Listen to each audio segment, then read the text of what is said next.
जी, तो आज का हमारा टॉपिक है गैसियस कोलेयंस। गैसियस कोलेयंस से रिलेटेड हम कुछ टर्म्स को डिस्कस करेंगे, जैसे कि मीन फ्री पाथ क्या होता है, कोलेयन डायामीटर क्या होता है, इलास्टिक कोलेयंस कौन सी होती हैं एंड इन इलास्टिक कोलेयंस कौन सी होती हैं। तो सबसे पहले हम लोग देखते हैं कि इलास्टिक कोलेयंस क्या हैं एंड इन इलास्टिक कोलेयंस क्या हैं।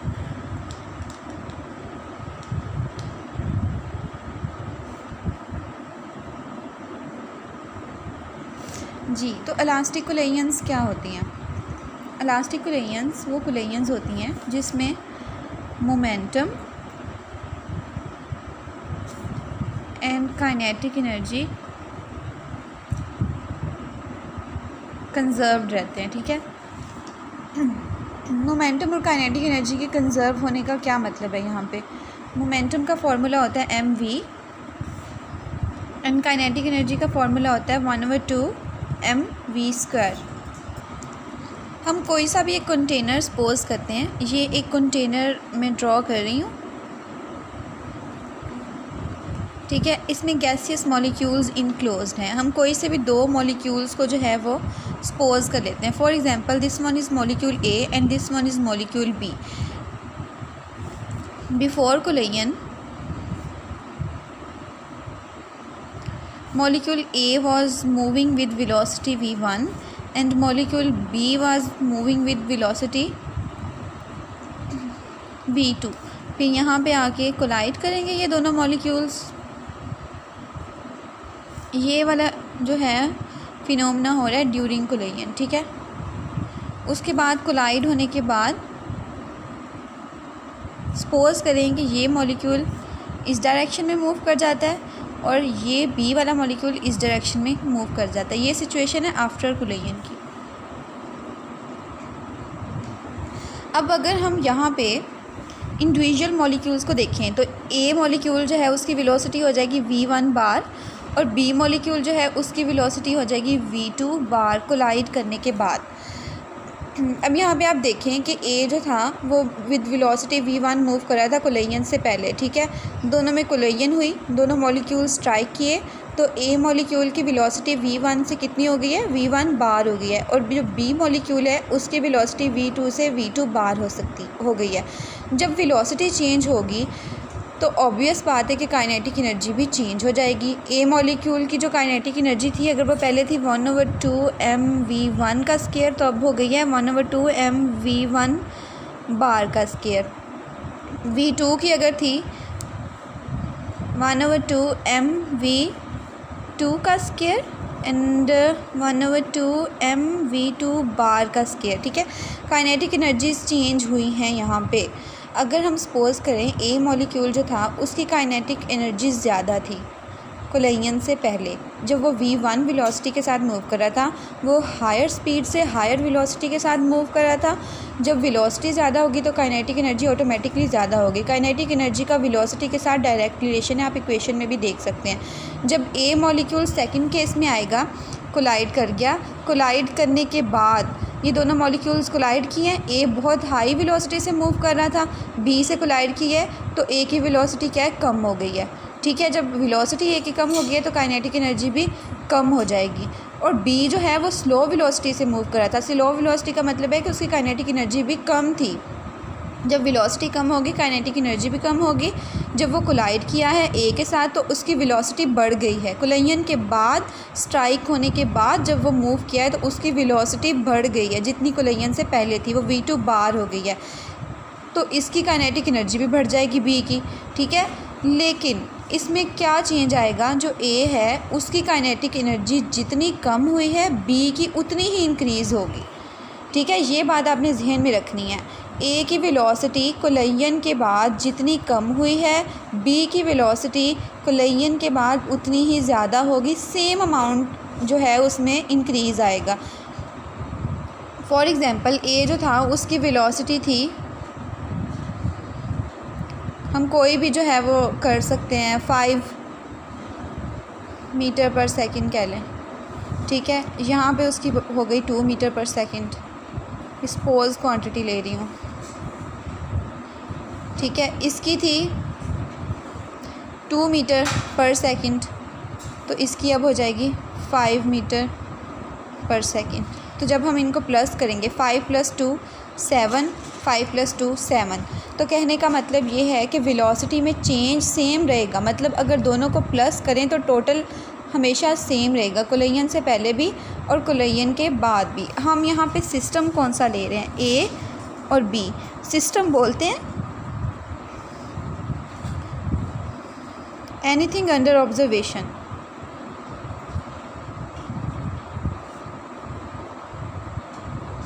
तो यहाँ पे हम लोगों ने सिस्टम क्या लिया है, 2 मॉलिक्यूल्स कंसीडर किए हैं, ए मॉलिक्यूल एंड बी मॉलिक्यूल। यही मॉलिक्यूल हमारा सिस्टम है। तो आपने ये बात अपने जहन में रखनी है कि जो मैंने ऊपर बात बताई है कि काइनेटिक एनर्जी कंजर्व रहती है, वो सिस्टम की काइनेटिक एनर्जी कंजर्व रहती है। ठीक है, मॉलिक्यूल्स की तो कंजर्व नहीं रही। यहाँ पे देखें वेलोसिटी कम हुई मॉलिक्यूल की कुलैयन के बाद, काइनेटिक एनर्जी भी कम हो गई। यहाँ पे वेलोसिटी जो है वो ज़्यादा हुई है बी की, तो बी की काइनेटिक एनर्जी भी ज़्यादा रही, लेकिन उनका सम जो है वो सेम रहा है। बिफोर कुलैयन एंड आफ्टर कुलैयन दोनों का सम, दोनों की काइनेटिक एनर्जी प्लस करने के बाद जो आती है वो सेम ही रही है।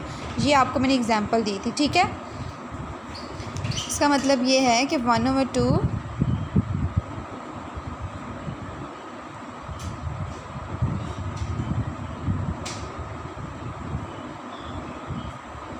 ठीक है, दोनों की काइनेटिक एनर्जी को जब हम प्लस करते हैं, ए मॉलिक्यूल की और बी मॉलिक्यूल की काइनेटिक एनर्जीज़ को बिफोर कुलैयन और आफ्टर कुलैयन जब हम प्लस करते हैं तो वो सेम ही रहती है।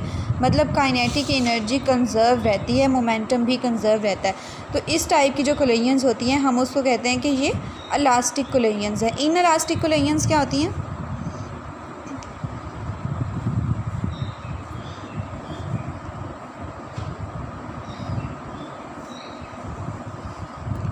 इसमें काइनेटिक एनर्जी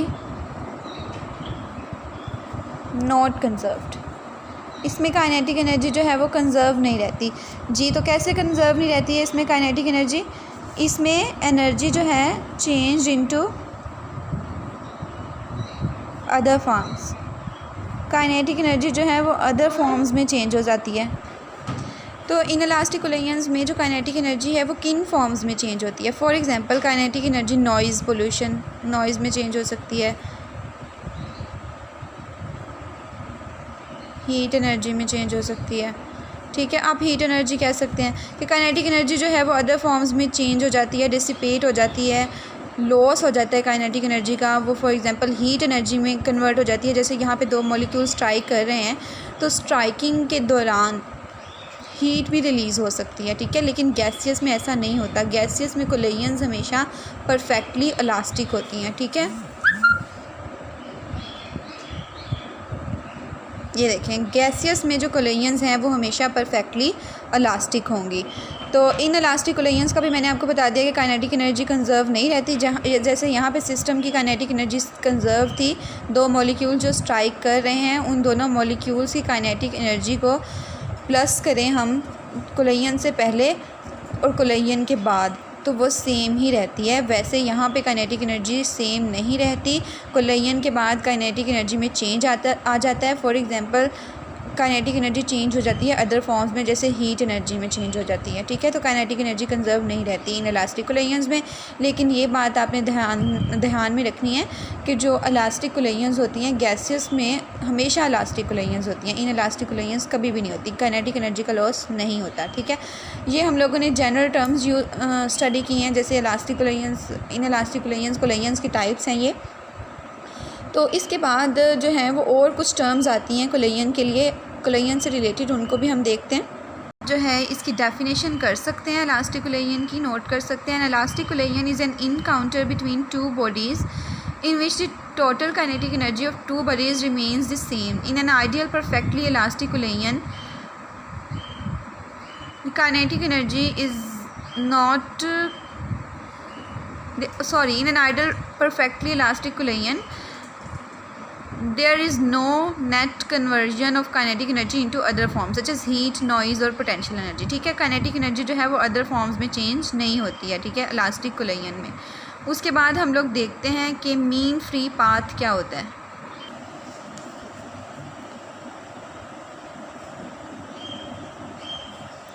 अब मीन फ्री पाथ में क्या होता है, देखिए मॉलिक्यूल्स कोलाइड करते हैं। ये ए मॉलिक्यूल था हमारा, ये बी मॉलिक्यूल है, ठीक है। ए और बी मॉलिक्यूल दोनों आपस में कोलाइड किए, ठीक है। कोलाइजन के बाद ए मॉलिक्यूल जो था उसने डिस्टेंस ट्रैवल किया है, ये बिफोर कोलाइजन,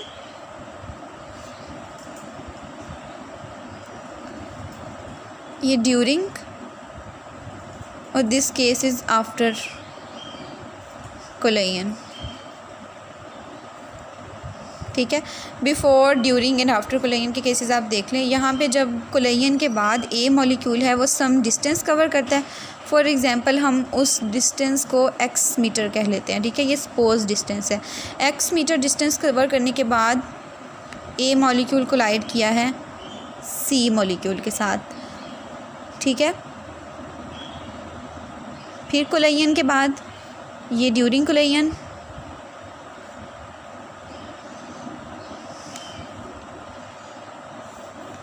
अब ए मॉलिक्यूल यहाँ पे आ गया, ठीक है, सी अलग चला गया। यहाँ पे भी हम जो है बी अलग कर देंगे, ठीक है। यहाँ पे दोनों मॉलिक्यूल सेपरेट हो गए हैं, ए यहाँ पे आ गया और सी इधर चला गया। ए ने पहले एक्स मीटर डिस्टेंस कवर किया था, अब कोलाइजन के बाद ए जो है वो अगेन सम डिस्टेंस कवर करता है,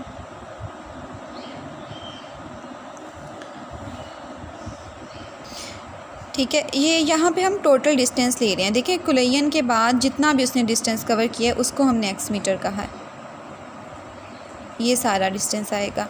उसके बाद ए मॉलिक्यूल कोलाइजन के बाद जितना भी डिस्टेंस कवर करता है उसको हम लोग वाई मीटर कह लेते हैं, ठीक है। अगेन वो किसी और मॉलिक्यूल के साथ स्ट्राइक करता है, डी के साथ कर लेगा। तो कहने का मतलब इसमें ये है कि ए और बी दो मॉलिक्यूल्स थे, ठीक है। उसमें से ए मॉलिक्यूल को हमने एग्जांपल के तौर पे ले लिया है यहाँ पे, ठीक है।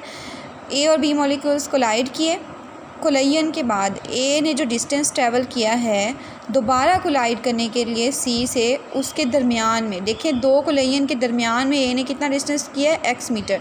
फिर अगली कोलाइजन ए ने दोबारा किया डी के साथ, उसमें उसने वाई मीटर डिस्टेंस जो है वो कवर किया।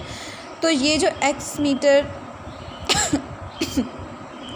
और वाई मीटर ये डिस्टेंसेस आते जाएंगे इस मॉलिक्यूल तो कोलाइड करता रहेगा। पहले बी से किया है, फिर वो सी से कर रहा है, फिर वो डी से कोलाइड कर रहा है। तो ये जो डिस्टेंस आते जाएंगे इसका हम एवरेज लेंगे, वो जो एवरेज डिस्टेंस आएगा उसको हम मीन फ्री पाथ कहते हैं, ठीक है।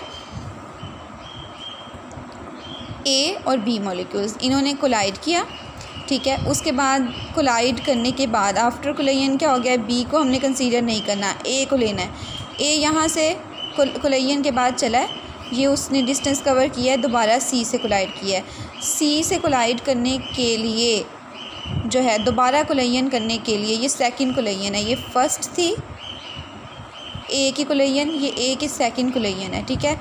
पहली कोलाइजन और दूसरी कोलाइजन के दरमियान में ए ने जितना डिस्टेंस कवर किया है वो एक्स मीटर है। फिर दूसरी कोलाइजन से तीसरी कोलाइजन के दरमियान में जितना ए ने डिस्टेंस कवर किया है वो वाई मीटर है। हम इन डिस्टेंसेस को आगे जितना भी ए नेक्स्ट भी फर्दर भी कोलाइजन्स करेगा, ठीक है, मॉलिक्यूल रुकता तो नहीं है, तो वो जितनी भी कोलाइजन्स करेगा उनके दरमियान कोलाइजन के दरमियान के जो बिटवीन कोलाइजन, ठीक है, ये बात हमने जहन रखनी है, बिटवीन कोलाइजन जितने भी डिस्टेंसेस आएंगे उनका एवरेज ले लेंगे तो वो उस मॉलिक्यूल का मीन फ्री पाथ होगा, ठीक है। तो हम अब देखते हैं कि इसकी डेफिनेशन क्या है।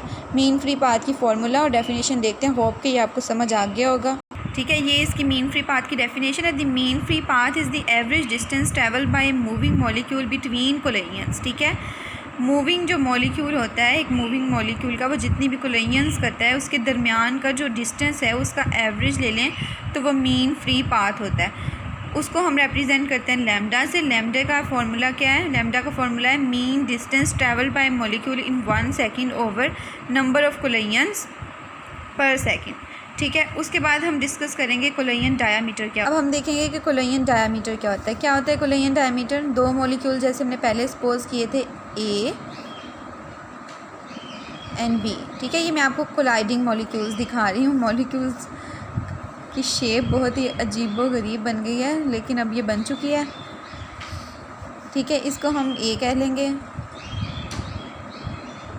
इसको हम बी कह लेंगे। ठीक है, इसका सेंटर ये है, इसका सेंटर ये है। ठीक है, एक ए मॉलिक्यूल है, एक बी मॉलिक्यूल है, दोनों कोलाइड कर रहे हैं। हमने कोलाइडिंग सिचुएशन ली है, तो दोनों कोलाइडिंग मॉलिक्यूल्स के सेंटर टू सेंटर जो डिस्टेंस होता है, ठीक है, ये देखें, इसको हम लोग कहते हैं कि ये कोलिजन डायामीटर है। ठीक है, कोई से भी दो मॉलिक्यूल्स लें, हम लोग कोलाइडिंग मॉलिक्यूल्स लें, एक मॉलिक्यूल के सेंटर से लेकर दूसरे कोलाइडिंग मॉलिक्यूल के सेंटर तक का जो डिस्टेंस होता है उसको हम लोग कह देते हैं कोलिजन डायामीटर। मतलब दोनों के रेडियस को प्लस कर ले अगर हम, तो भी वो कोलिजन डायामीटर की इक्वल आएगा। ए मॉलिक्यूल के रेडियस को, इनका साइज़ हमेशा सेम होता है। ये मेरे से थोड़ा सा बड़ा बन गया है, बहुत ही ख़राब बन गया। ये देखें, इनका साइज़ ना दोनों मॉलिक्यूल्स का सेम होता है। देखें, गैस हम ले रहे हैं, कोई एक गैस ही लेंगे ना, फॉर एग्जांपल हम हीलियम गैस को सपोज कर रहे हैं, ठीक है, तो उसके तमाम पार्टिकल्स का साइज़, तमाम मॉलिक्यूल्स का साइज़ तो सेम ही रहेगा। ए का भी वही साइज़ होगा, बी का भी वही साइज़ होगा।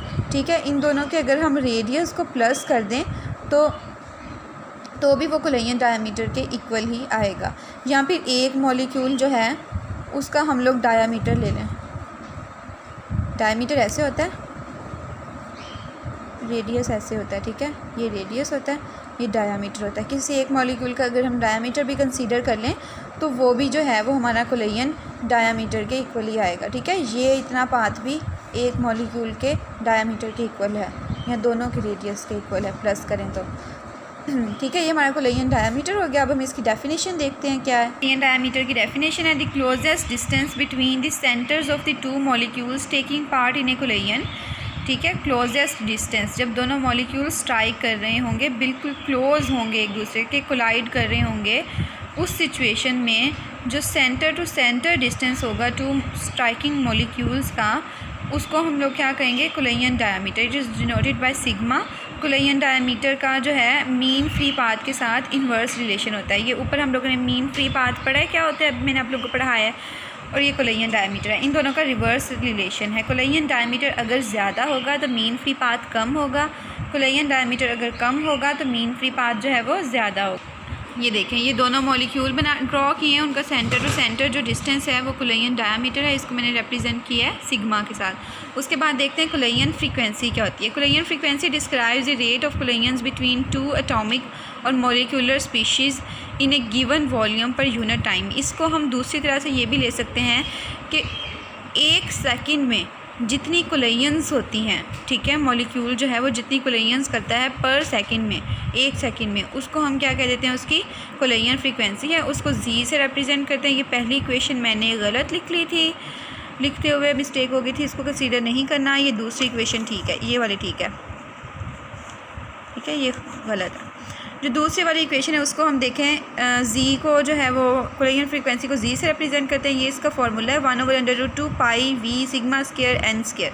तो अब ये इक्वेशन से हमें ऑब्वियस बात है कि जाहिर हो रहा है कि जी का जो है वी के साथ भी डायरेक्ट रिलेशन है। वी क्या है, इसमें एवरेज वेलोसिटी है गैस मॉलिक्यूल्स। देखिए, एक कंटेनर में हमने जो गैस लिया हीलियम की, उसके जितने भी मॉलिक्यूल होंगे उसकी एवरेज वेलोसिटी हम लेंगे तो वो वी से रिप्रेजेंट करेंगे, square of the molecular diameter. अभी हम लोगों ने मॉलिक्यूलर डायामीटर पढ़ा है उसका स्क्वायर लेंगे तो उसके भी डायरेक्टली प्रोपोर्शनल है collision frequency square of the molecules पर सेंटीमीटर क्यूब जो है ये एन स्क्वायर है, उसके भी जो है कोलिजन फ्रीक्वेंसी डायरेक्टली प्रोपोर्शनल है। इसके बाद जो है हम लोगों ने मैक्सवेल डिस्ट्रीब्यूशन ऑफ वेलोसिटीज़ पढ़ना है।